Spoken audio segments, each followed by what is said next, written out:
just to let you guys know, every water heater after 2015 has this TRD device.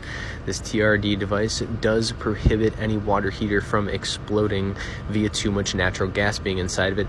Right now we're working with a 75-gallon natural venting water heater, and the problem is the TRD has blown. The problem is one of these TRDs work.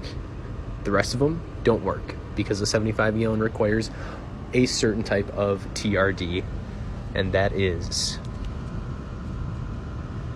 if you can see that is AP14390-1, and it should have a red stripe on top. This one's worn away, but whatever, it works.